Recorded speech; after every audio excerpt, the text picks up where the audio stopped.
ॐ श्रीगोपालसहस्रनाम स्तोत्रम्। ध्यानं कस्तूरीतिलकं ललाटपटले वक्षस्थले कौस्तुभं नासाग्रे वरमौक्तिकं करतले वेणुकरे कङ्कणं सर्वाङ्गे हरिचन्दनं सुललितं कण्ठे च मुक्तावली गोपस्त्रीपरिवेष्टितो विजयते गोपालचूडामणिः फुल्लेन्दिवरकान्तिमिन्दुवदनं बर्हावतं सप्रियं श्रीवत्साङ्गमुदाकारकौस्तुभधरं पीताम्बरं सुन्दरं गोपीनां नयनोत्पलार्चिततनुं गोगोपसङ्गावृतं गोविन्दं कलवेणुवादनपरं दिव्याङ्गभूषण भजे। स्तोत्रम्। ॐ क्लीं देवः कामदेवः कामबीजशिरोमणि श्रीगोपालो महीपालः सर्ववेदाङ्गपारगः धरणीपालको धन्यः पुण्डरीकः सनातनः गोपतिर्भूपतिः शास्ता प्रहर्ता विश्वतोमुखः आदिकर्ता महाकर्ता महाकालः प्रतापवान् जगज्जीवो जगद्धाता जगद्भर्ता जगद्वसु मत्स्यो भीमः कुहुर्भर्ता हर्ता वाराहमूर्तिमान् नारायणो ऋषिकेशो गोविन्दो गरुडध्वज गोकुलेन्द्रो महाचन्द्रः शर्वरीप्रियकारकः कमलामुखलोलाक्षः पुण्डरीकशुभावः दुर्वासाः कपिलो भौमः सिन्धुसागरसङ्गमः गोविन्दो गोपतिर्गोत्रः कालिन्दीप्रेमपूरकः गोपस्वामी गोकुलेन्द्रो गोवर्धनवरप्रदः नन्दादिगोकुलत्राता दाता दारिद्र्यभञ्जनः सर्वमङ्गलदाता च सर्वकामप्रदायकः आदिकर्ता महीभर्ता सर्वसागरसिन्धुजः गजगामी गजोद्धारी कामी कामकलानिधिः कलङ्करहितश्चन्द्रो बिम्बास्यो बिम्बसत्तमः मालाकारः कृपाकारः कोकिलास्वरभूषणः रामो नीलाम्बरो देवो हलिदुर्दममर्दनः सहस्राक्षपुरीभेत्ता महामारीविनाशनः शिवः शिवतमो भेत्ता बलारातिप्रपूजकः कुमारी वरदायी च वरेण्यो मीनकेतनः नरो नारायणो धीरो राधापतिरुदारधिः श्रीपतिः श्रीनिधिः श्रीमान् मापतिः प्रतिराजः वृन्दापतिः कुलग्रामी धामी ब्रह्म सनातनः रेवतीरमणो रामश्चञ्चलचारुलोचनः रामायणशरीरोऽयं रामी रामः श्रियपतिः शर्वरः शर्वरी शर्व सर्वत्र शुभदायकः राधा राधयितो राधी राधाचित्तप्रमोदकः राधारतिसुखोपेतो राधामोहनतत्परः राधावशीकरो राधा हृदयाम्भोजषट्पदः राधालिङ्गनसम्मोहो राधानर्तनकौतुकः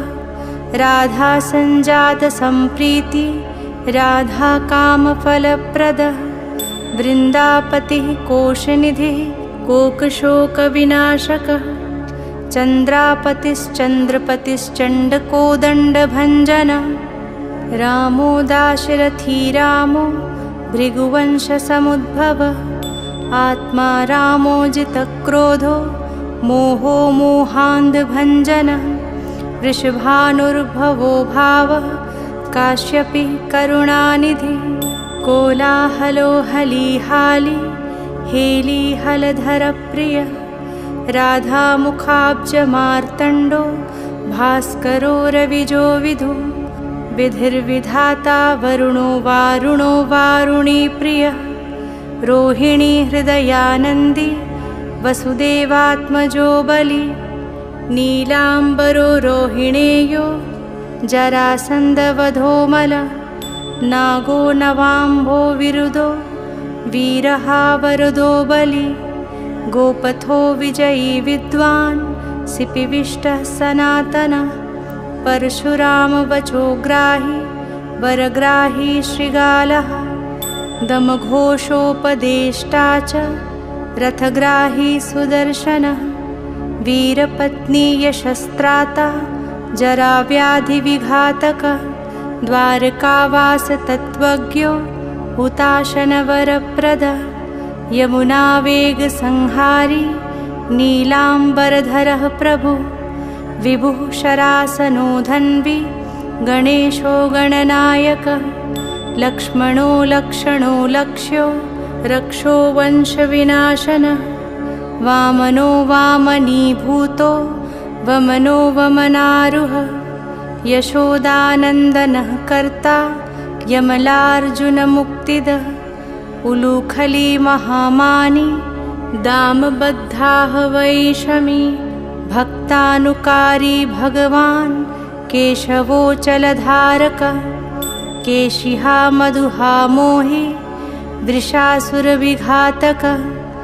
अघासुरविनाशी च पूतना मोक्षदायकः कुब्जा विनोदी भगवान् कंसमृत्युर्महामखी अश्वमेधो वाजपेयो गोमेधो नरमेधवान् कन्दर्पकोटिलावण्यश्चन्द्रकोटिसुशीलतः रविकोटिप्रतीकाशो वायुकोटिमहाबलः ब्रह्मा ब्रह्माण्डकर्ता च कमलावाञ्छितप्रदः कमलाकमलाक्षश्च कमलामुखलोलुपः कमलाव्रतधारी च कमलाभः पुरन्दरः सौभाग्यादिकिञ्चितोऽयं महामायी महोत्कटः तारकारी सुरत्राता मारीचक्षोभकारकः विश्वामित्रप्रियोदान्तो रामो राजीवलोचनः लङ्काधिपकुलध्वंसी विभीषणवरप्रदः सीतानन्दकरो रामो वीरो वारिधिवन्दनः खरदूषणसंहारी साकेतपुरवासनः चन्द्रावलीपतिः कूलः केशीकंसवधोमरः माधवो मधुहा माध्वी माध्वीको माधवो मधु मुञ्जाटवीगाहमानो धेनुकारिर्धरात्मज वंशीवटविहारी च गोवर्धनवनाश्रयः तथा तालवनोद्देशी भाण्डीरवनशङ्खः तृणार्वतकथाकारी वृषभानुसुतापतिः राधाप्राणसमो राधा वदनाब्जमधुव्रतः गोपीरञ्जनदेवज्ञो लीलाकमलपूजितः क्रीडाकमलसन्देहो गोपिकाप्रीतिरञ्जनः रञ्जको रञ्जनो रङ्गो रङ्गीरङ्गमहीरुह कामः कामारिभक्तोऽयं पुराणपुरुषः कविः नारदो देवलो भीमो बालो बालमुखाम्बुजः अम्बुजो ब्रह्मसाक्षी च योगी दत्तवरो मुनिः ऋषभः पर्वतो ग्रामो नन्दीपवनवल्लभः पद्मनाभः सुरज्येष्ठो ब्रह्मारुद्रो हि भूषितः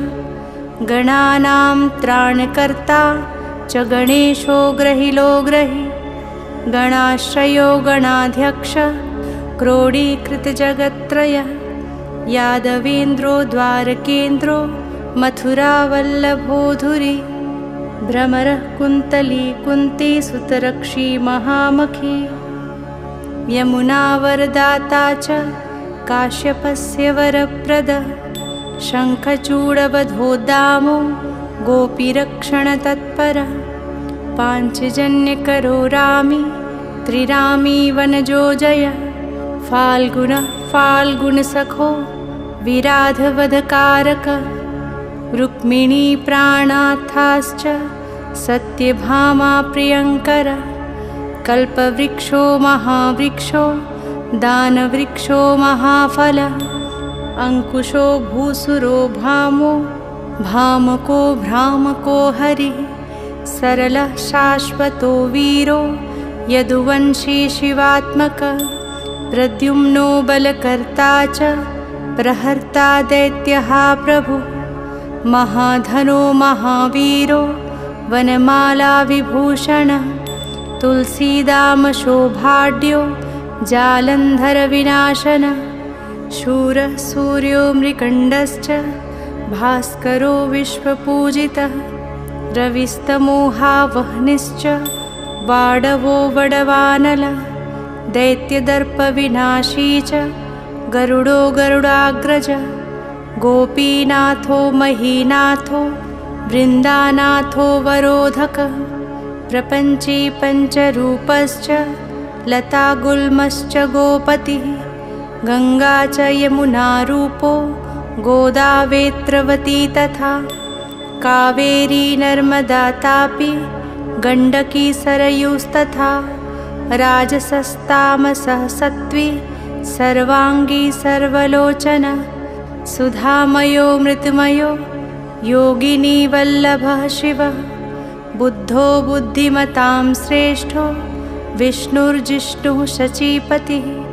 वंशी वंशधरो लोको विलोको मोहनाशन रवरावो रवो रावो बालो बालबलाहकः शिवो रुद्रो नलो नीलो लाङ्गलीलाङ्गलाश्रय पारदः पावनो हंसो हंसारूढो जगत्पतिः मोहिनी मोहनो मायी महामायो महामखी वृषो वृषाकपिः कालः काली दमनकारकः कुब्जा भाग्यप्रदो वीरो रजकक्षयकारकः कोमलो वारुणो राजा जलजो जलधारकः हारकः सर्वपापघ्नः परमेष्ठी पितामहः खड्गधारी कृपाकारी राधारमणसुन्दर द्वादशारण्यसम्भोगी शेषनागफणालय कामः श्यामः सुखः श्रीदः श्रीपतिः श्रीनिधिः कृतिः हरिर्हरो नरो नारो नरोत्तमैषु प्रियः गोपाली चित्तहर्ता चकर्ता संसारतारकः आदिदेवो महादेवो गौरी गुरुरनाश्रयः साधुर्मधुर्विधुर्धाता भ्राता क्रूरपरायणः रोलम्बी च हयग्रीवो वानरारिर्वनाश्रयः वनं वनीवनाध्यक्षो महावन्द्यो महामुनिः स्यमन्तकमणिप्राज्ञो विज्ञो विघ्नविघातकः गोवर्धनो वर्धनीयो वर्धनीवर्धनप्रियः वर्धन्यो वर्धनो वर्धि वार्धिन्यः सुमुखप्रियः वर्धितो वृद्धको वृद्धो वृन्दारकजनप्रियः गोपालरमणीभर्ता साम्बकुष्ठविनाशन रुक्मिणीहरणः प्रेम प्रेमी चन्द्रावलीपतिः श्रीकर्ता विश्वभर्ता च नरो नारायणो बलि गणो गणपतिश्चैव दत्तात्रेयो महामुनि व्यासो नारायणो दिव्यो भव्यो भावुकधारक स्वः श्रेयसं शिवं भद्रं भावुकं भविकं शुभं शुभात्मकः शुभः शास्ता प्रशास्ता मेघनादः ब्रह्मण्यदेवो दीनानामुद्धारकरणक्षमः कृष्णः कमलपत्राक्षः कृष्णः कमललोचनः कृष्णः कामी सदा कृष्णः समस्तप्रियकारकः नन्दो नन्दी महानन्दी मादी मादनकः किली मिली हिली गिली गोली गोलो गोलालयो गुली गुग्गुली मारकी शाखी वटः पिप्पलकः कृति मलेच्छः कालहर्ता च यशोदा यश एव च अच्युतः केशवो विष्णुर्हरिः सत्यो जनार्दनः हंसो नारायणो लीलो नीलो भक्तिपरायणः जानकीवल्लभो रामो विरामो विघ्ननाशनः सहस्रांशुर्महाभानुर्वीरबाहुमहोदधिः समुद्रोब्धिर्कूपारः पारावारः सरित्पतिः गोकुलानन्दकारी च प्रतिज्ञापरिपालकः सदा रामः कृपारामो महारामो धनुर्धरः पर्वतः पर्वताकारो गयो गेयो द्विजप्रियः कम्बलाश्वतरो रामो रामायणप्रवर्तकः द्योर्दिवो दिवसो दिव्यो भव्यो भाविभयापः पार्वती भाग्यसहितो भ्राता लक्ष्मीविलासवान् विलासी साहसी सर्वी गर्वी गर्वितलोचनः मुरारीर्लोकधर्मज्ञो जीवनो जीवनान्तकः यमो यमारिर्यमनो यामी यामविधायकः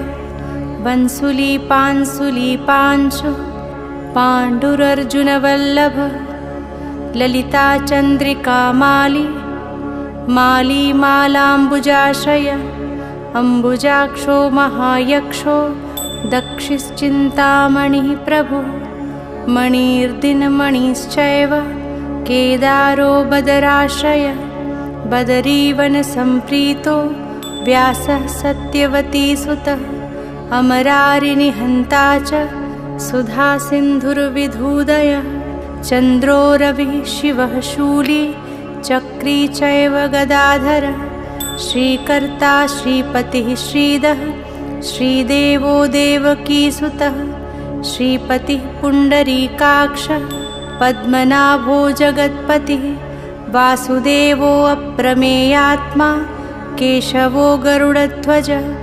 नारायणः परं धाम देवदेवो महेश्वरः चक्रपाणिः कलापूर्णो वेदवेद्यो दयानिधिः भगवान् सर्वभूतेषु गोपालः सर्वपालकः अनन्तो निर्गुणोऽनन्तो निर्विकल्पो निरञ्जनः निराधारो निराकारो निराभासो निराश्रयः पुरुषः प्रणवातीतो मुकुन्दः परमेश्वरः क्षणावनिः सार्वभौमो वैकुण्ठो भक्तवत्सलः विष्णुर्दामोदरः कृष्णो माधवो मथुरापतिः देवकी गर्भसम्भूतो यशोदावत्सलो हरिः शिवः सङ्कर्षणः शम्भुर्भूतनाथो दिवस्पतिः अव्ययः सर्वधर्मज्ञो निर्मलो निरुपद्रवः निर्वाणनायको नित्यो नीलजीमूतसन्निभः कलाक्षयश्च सर्वज्ञः कमलारूपतत्परः ऋषिकेशः पीतवासो वसुदेवप्रियात्मजः नन्दगोपकुमारार्यो नवनीताशनः प्रभुः पुराणपुरुषः श्रेष्ठः शङ्खपाणिः सुविक्रमः अनिरुद्धश्चक्रधः शार्ङ्गपाणिश्चतुर्भुजः गदाधरः सुरार्तिघ्नो गोविन्दो नन्दकायुधः वृन्दावनचरः शौरिर्वेणुवाद्यविशारदः तृणावर्तान्तको भीमो साहसो बहुविक्रमः शकटासुरसंहारी बकासुरविनाशनः धेनुकासुरसंघातः पूतनारिर्नृकेसरी पितामहो गुरुः साक्षी प्रत्यगात्मा सदाशिवः अप्रमेय प्रभुः प्राज्ञो अप्रतर्क्य स्वप्नवर्धनः धन्यो मान्यो भवो भावो धीरः शान्तो जगद्गुरुः अन्तर्यामीश्वरो दिव्यो दैवज्ञो देवता गुरु क्षीराब्धिशयनो धाता लक्ष्मीवान् लक्ष्मणाग्रजः धात्रीपतिरमेयात्मा चन्द्रशेखरपूजितः लोकसाक्षी जगच्चक्षुः पुण्यचारित्रकीर्तनः कोटिमन्मथसौन्दर्यो जगन्मोहनविग्रहः मन्दस्मिततमो गोपो गोपिकापरिवेष्टितः फुल्लारविन्दनयनश्चाणुरान्ध्रनिषूदनः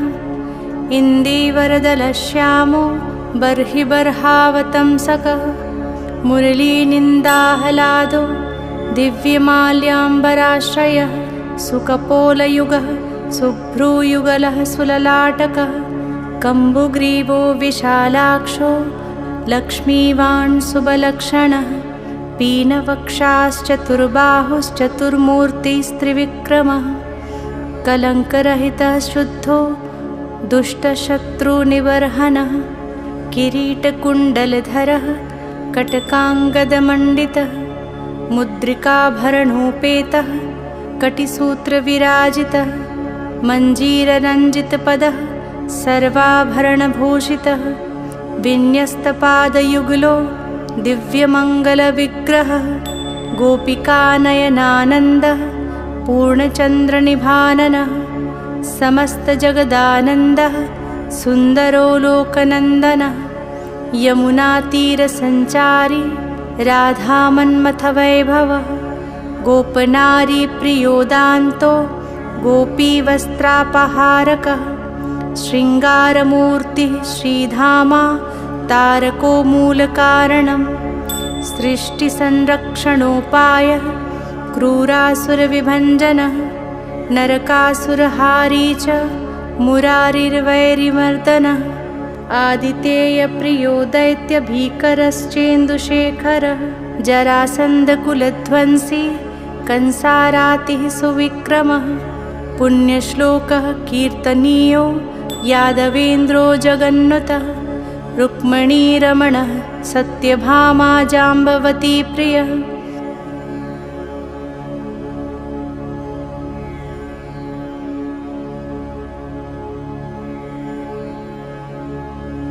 सर्वसौभाग्यसम्पन्नो द्वारकायामुपस्थितः भद्रासूर्यसुतानाथो लीलामानुषविग्रहः सहस्रषोडशस्त्रीशो भोगमोक्षैकदायकः वेदान्तवेद्यः संवेद्यो वैद्यब्रह्माण्डनायकः गोवर्धनधरो नाथः सर्वजीवदयापरः मूर्तिमान् सर्वभूतात्मा आर्त्राणपरायणः सर्वज्ञः सर्वसुलभः सर्वशास्त्रविशारदः षड्गुणैश्वर्यसम्पन्नः पूर्णकामो धुरन्धरः महानुभावः कैवल्यदायको लोकनायकः आदिमध्यान्तरहितः शुद्धसात्विकविग्रहः असमानः समस्तात्मा शरणागतवत्सलः उत्पत्तिस्थितिसंहारकारणं सर्वकारणं गम्भीरः सर्वभावज्ञः सच्चिदानन्दविग्रहः विश्वक्सेनः सत्यसन्धः सत्यवान् सत्यविक्रमः सत्यव्रतः सत्यसंज्ञः सर्वधर्मपरायणः आपन्नार्तिप्रशमनो द्रौपदीमानरक्षकः कन्दर्पजनकः प्राज्ञो जगन्नाटकवैभवः भक्तिवश्यो गुणातीतः सर्वैश्वर्यप्रदायकः दमघोषसुतद्वेषी बाणबाहुविखण्डनः भीष्मभक्तिप्रदो दिव्यः कौरवान्वयनाशनः कौन्तेयप्रियबन्धुश्च पार्थ्यस्यन्दनसारथिः नारसिंहो महावीरः स्तम्भजातो महाबलः प्रह्लादवरदः सत्यो देवपूज्यो भयङ्करः उपेन्द्र इन्द्रावरजो वामनो बलिबन्धनः गजेन्द्रवरदः स्वामी सर्वदेव नमस्कृतः शेषपर्यङ्कशयनो वैनतेयरथोजयी अव्याहतबलैश्वर्यसम्पन्नः पूर्णमानसः योगेश्वरेश्वरः साक्षी क्षेत्रज्ञो ज्ञानदायकः योगिहृत्पङ्कजावासो योगमायासमन्वितः नादबिन्दुकलातीतश्चतुर्वर्गफलप्रदः सुषुम्नामार्गसञ्चारी देहस्यान्तरसंस्थितः देहेन्द्रियमनः प्राणसाक्षी चेतः प्रसादकः सूक्ष्मः सर्वगतो देहि ज्ञानदर्पणगोचरः तत्त्वत्रयात्मको व्यक्तः कुण्डलीसमुपाश्रितः ब्रह्मण्यः सर्वधर्मज्ञः शान्तो दान्तो गतक्लमः श्रीनिवासः सदानन्दो विश्वमूर्तिर्महाप्रभुः सहस्रशीर्षा पुरुषः सहस्राक्षः सहस्रपात् समस्तभुवनाधारः समस्तप्राणरक्षकः समस्तसर्वभावज्ञो गोपिकाप्राणवल्लभः नित्योत्सवो नित्यसौख्यो नित्यश्रीर्नित्यमङ्गलः व्यूहार्चितो जगन्नाथः श्रीवैकुण्ठपुराधिपः पूर्णानन्दघनीभूतो गोपवेशधरो हरिः कलापकुसुमश्यामः कोमलः शान्तविग्रहः गोपाङ्गनावृतोऽनन्तो वृन्दावनसमाश्रयः वेणुवादरतः श्रेष्ठो देवानां हितकारकः बालक्रीडासमासक्तो नवनीतस्य तस्करः गोपालकामिनीजारश्चोरजारशिखामणिः परञ्ज्योतिः पराकाशः परावासः परिस्फुटः अष्टादशाक्षरो मन्त्रो व्यापको लोकपावनः सप्तकोटिमहामन्त्रशेखरो देवशेखरः विज्ञानज्ञानसन्धानस्तेजोराशिर्जगत्पतिः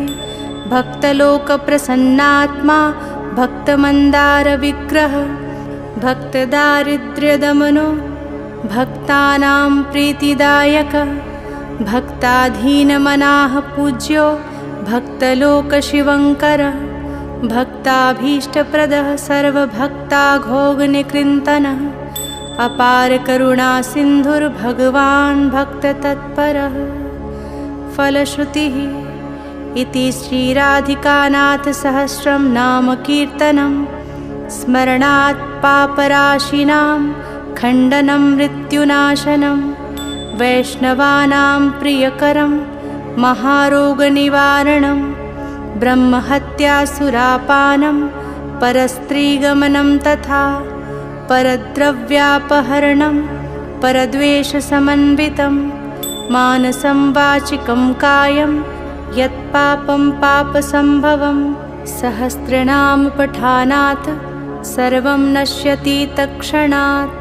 महादारिद्र्ययुक्तो यो वैष्णवो विष्णुभक्तिमान् कार्तिक्यां सम्पठेद्रात्रौ शतमष्टोत्तरं क्रमात् पीताम्बरधरो धीमान् सुगन्धिपुष्पचन्दनैः पुस्तकं पूजयित्वा तु नैवेद्यादिभिरेव च राधाध्याननाङ्कितो धीरो वनमालाविभूषितः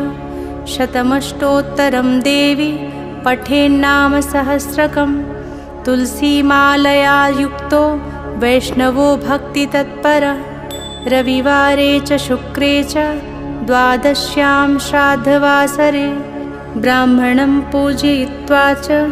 भोजित्वा विधानतः यः पठेद्विष्णवो नित्यं स याति हरिमन्दिरं कृष्णेनोक्तं राधिकायै मयि प्रोक्तं पुरा शिवे नारदाय मया प्रोक्तं नारदेन प्रकाशितं मया त्वयि वरारोहे प्रोक्तमेतत् सुदुर्लभं गोपनीयं प्रयत्नेन न प्रकाश्यं कथञ्चन शठाय पापिने चैव लम्पटाय विशेषतः न दातव्यं न दातव्यं न दातव्यं कदाचन देयं शिष्याय शान्ताय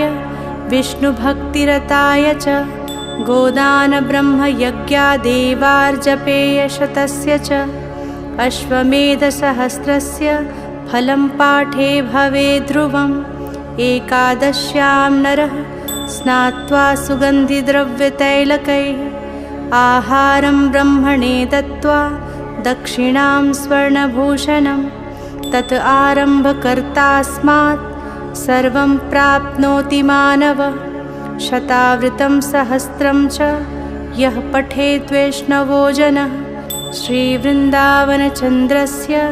प्रसादात् सर्वमाप्नुयात् यद्गृहे पुस्तकं देवी पूजितं चैव तिष्ठति न मारी न च दुर्भिक्षं नोपसर्गभयं क्वचित् सर्पादिभूतयक्षाद्या नश्यन्ति नात्र संशयः श्रीगोपालो महादेवी